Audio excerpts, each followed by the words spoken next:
In the name of the Father, and of the Son, and of the Holy Spirit.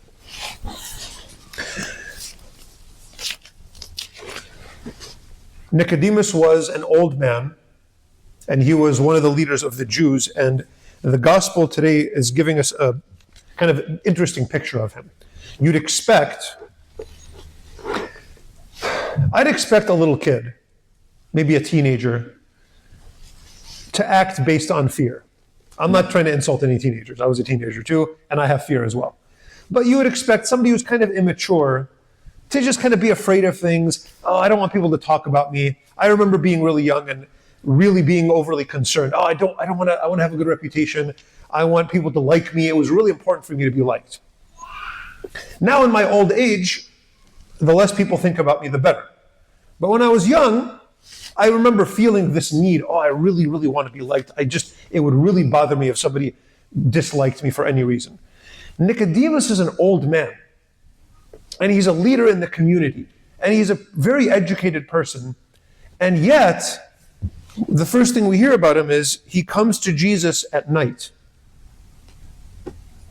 because he's afraid that if he goes during the day, people are going to see him and then talk about him, which is kind of sad.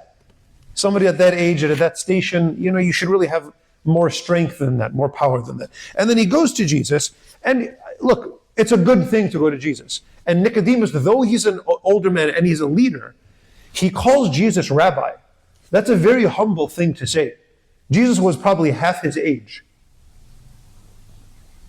And he was not like an official part of the Jewish leadership. And yet it's kind of like the senator, this older, respected man in the community goes to someone younger than himself and he calls him rabbi. He says, "You're my teacher." That is a humble thing to do. So Nicodemus isn't all bad. He has fear, but he also has a longing to learn. And he's willing to humble himself to learn. And then he says, and then he makes, again, kind of a half mistake. He says, "Oh, you're a teacher, rabbi. You're a teacher that has come from God.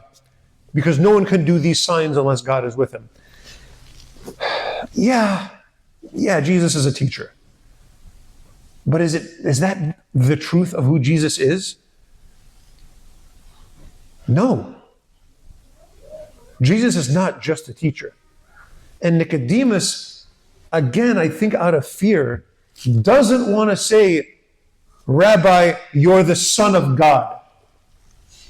Because that takes courage to say. But he doesn't want to say nothing. So Nicodemus is in the middle spot. And he wants to sort of do half and hope that half is enough. You're a teacher that's come from God. Oh man, you're not even close if you think Jesus is just a teacher that's come from God. So he's hoping, if I just give a little bit, if I come at night, at least I came. If I call him rabbi, at least I'm humble. If I say he's a teacher that's come from God, at least I'm doing something. That's not enough. And Jesus doesn't accept it, not from somebody like him. Not from somebody who really should know better. And Jesus says, forget about it. He just ignores what he said. He doesn't even address what Nicodemus says. "Truly I say to you, unless one is born anew," the problem isn't that you need a teacher. Your problem isn't ignorance and you just don't know enough, and if you just learned a couple more things, then you'd be good. The problem is you're a coward. The problem is you're weak. The problem is you're afraid of what people are going to say about you. And because of that, you're coming at night and you don't want to call me this. Okay. Yeah. You don't need a rabbi. You don't need a teacher. You need to be born anew. And then Nicodemus is rightly confused. What do you mean? I'm an old man. What am I going to go back into my mother's womb and be born a second time? And he says, no. Unless you're born of water and the Spirit, which is, we know now is baptism. At the time, Nicodemus had no idea what he was talking about.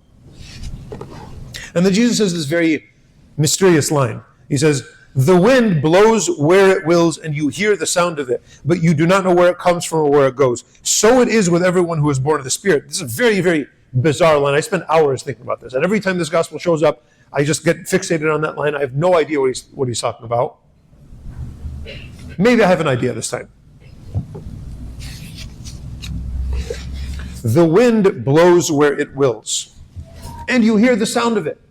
You, Nicodemus, don't have the self-control. You don't have the strength to do what you want because you're afraid. The wind has more strength than you do. And those who are born of the Spirit have that kind of strength. The wind blows where it wills. It does what it wants to do without fear. Imagine that kind of life. And yet, we have it. We're baptized. We have something that Nicodemus, with all of his learning and all of his experience and all of his kind of social status, he did not have what we have as infants. He did not have baptism. He did not have the Holy Spirit, which is given to us when we're anointed through that baptism, through that sacrament. And so that means, Jesus is saying, everyone born of the Spirit, everyone truly born of the Spirit, he's reminding us, he's saying, remember the power that's there inside of you. You have nothing to be afraid of. It doesn't matter what people say, it doesn't matter what people think of you. Go where you will, do what you will, because what you will in the Spirit is of God, is holy. And if you're going to do and say something holy, do it with strength and with power, without fear. Not like Nicodemus, who came at night and he's kind of like hiding and he's kind of saying the half-truth. No, be bold. Have an open heart. Let the Spirit grow in you.